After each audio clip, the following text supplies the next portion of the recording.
यमुना में छठ पूजा को लेकर तैयारियां हैं जोरों शोरों से शुरू हो चुकी है। और जिस तरह से हर साल यमुना में आपको सफ़ेद झाग देखने को मिलते होंगे, लेकिन अब रसायन पदार्थ के द्वारा उस झागों को खत्म किया जा रहा है और यहाँ पे लैब टेस्टिंग के जरिए उन जो रासायनिक पदार्थ है उसको बनाया जा रहा है, जिसमें आप तस्वीरें में देख रहे हैं, जहाँ पे जो रसायन है वो बनाए जा रहे हैं। और इसी मुद्दे पर हम बातचीत करते हैं। दिल्ली जल बोर्ड के नोडल ऑफिसर हैं। सर, क्या कहना चाहेंगे, जो यमुना में किस तरह से जो केमिकल डाला जा रहा है, किसने क्या कुछ कहेंगे? एक्चुअली अभी यमुना में कोई भी खास केमिकल नहीं डाला है, क्योंकि अभी क्या होता है कि जब फोम बढ़ेगा उस टाइम पे हम डालेंगे। जो केमिकल है वो इन्वायरमेंटल फ्रेंडली है, उसमें कोई भी फूड ग्रेड का केमिकल है, इसलिए उसका कोई भी इन्वायरमेंटल साइड इफेक्ट फिलहाल नहीं है। और अभी तो हमारे उसमें कोई भी ऐसा केमिकल नहीं रहता, क्योंकि अभी फोम काफ़ी कम आ रहा है। रिजल्ट कारण ये है कि हमारे जो सीवेज ट्रीटमेंट प्लांट है उनकी क्वालिटी इंप्रूव हुई है, और उसके बाद हमारे जो रिवर यमुना है इसकी भी क्वालिटी इंप्रूव हुई, क्योंकि अभी जो हमारे जो आप एनालिसिस देख रहे हैं तो इसमें जो बेसिक पैरामीटर है, फॉस्फेट है, अमोनिया है, डिजॉल्व ऑक्सीजन है, टीडीएस है, इन पैरामीटर को कर रहे हैं। उनके बेस पे हम कह सकते हैं कि जो इनका पैरामीटर है जो सीपीसीबी ने डिसाइड किया है उससे काफ़ी नीचे आ रहा है, डीओ का लेवल ऊपर जा रहा है, जो इंडिकेट करता है कि पानी की क्वालिटी इंप्रूव हुई है। और इस क्वालिटी में कोई भी जो जलीय जीव है या जो कोई भी व्रती जो भी यहाँ पे स्नान करना चाहेंगे पूजा वो आराम से कर सकते हैं। रिपोर्ट जैसे बताती थी पिछले साल की, जिस तरह से यमुना का जो पानी है बेहद खतरनाक है, इसमें पूजा अर्चना करना या फिर डुबकी लगाना भी घातक साबित हो सकता था। पिछले साल के मुकाबले अगर इस साल की बात की जाए तो कितना कुछ बदलाव यमुना के पानी में देखने को मिला? एक्चुअली पिछले साल के बारे में तो मैं कोई कमेंट्स नहीं कर सकता, क्योंकि पिछले साल मैं यहाँ पे नहीं था।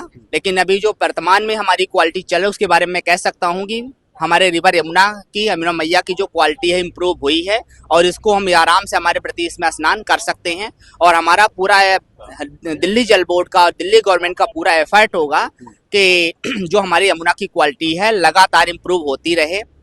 अच्छा, एक चीज़ है जो अभी मैंने देखा तस्वीरों में कि बोट से वो केमिकल डाल रहे थे, वो केमिकल क्या था? क्या उसके से कुछ ज़्यादा डालने की ज़रूरत है? क्योंकि इस तरह आपने बताया कि अभी इतनी ज़रूरत नहीं है, लेकिन आने वाले समय में अगर कुछ ऐसा होता है तो कौन सा रसायन है जो यमुना में डाला जाए? एक्चुअली ये फूड ग्रेड का हमारा डिफोमिंग एजेंट है। केमिकल नाम इसका कुछ और ही है, वो तो डिटेल कंपनी के पास होता है, उसके बारे में मैं कुछ नहीं बता सकता। लेकिन जो भी है या कई सारी लैबों में टेस्टेड है, अप्रूव्ड है, गवर्नमेंट ऑफ इंडिया जो दूसरी एजेंसीज हैं, इसलिए इसका कोई साइड इफेक्ट नहीं है।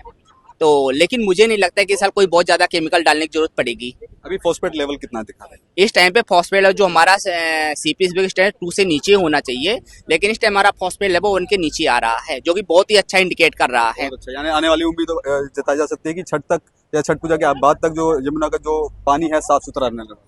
मुझे लगता है कि अब छठ पर्व नहीं, हम क्योंकि हमारे जो दिल्ली सरकार और दिल्ली जल बोर्ड का और जो दूसरी एजेंसी उनका यही मोटो है कि यमुना हमारी हमेशा जो है ना ऐसे निर्मल और अविरल रूप से बहती रहे। ठीक है, बहुत धन्यवाद। तो देखिए, ये थे हमारे साथ नोडल ऑफिसर। जिस तरह से यहाँ पर ये एक लैब टेस्टिंग के जरिए यहाँ पर जो पानी को किस तरह से स्वच्छ बनाया जा सकता है, या फिर जो यहाँ पर सफ़ेद कलर के झाग कलर आ रहे थे उसको कैसे खत्म किया जा सके। और पिछले साल के अगर मुताबिक बात की जाए तो यमुना का जो पानी है काफ़ी स्वच्छ माना जा रहा है। और ये भी बता दें कि इस लैब के जरिए ये भी साफ हो गया है कि अगर यहाँ पर जो भी कोई व्रती महिलाएं हैं वो यहाँ पर अगर स्नान करती हैं, पूजा अर्चना करती है, तो किसी भी तरह का कोई नुकसान है वो यहाँ पर नहीं देखा जाएगा। और आपको बता दें कि दिल्ली सरकार के द्वारा लगातार इस तरह से जो यमुना के घाटों पर इस तरह से लैब जो बनाया गया है, जो आने वाले छठ जो पर्व है वहाँ तक चलेगा। और लगातार हर 2 घंटे बाद इसका टेस्टिंग की जा रही है कि यमुना के जल स्तर में, क्योंकि पीछे से जब पानी आता है तो पानी का जो मिश्रण होता है तो उसकी क्वालिटी भी खराब होती है, तो लगातार